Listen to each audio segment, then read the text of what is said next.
What percent of hydrolysis would occur in a 0.01 molar ammonium chloride solution? And then we're given the Kb of ammonia, which is 1.75 times 10 to the negative 5.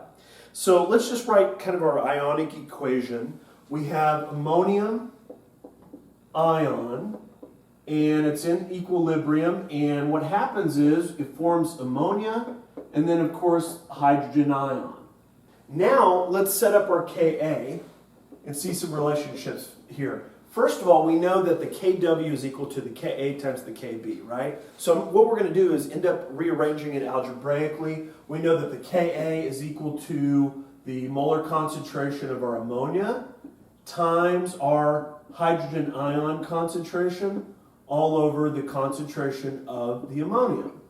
And so I can write it as Kw over Kb.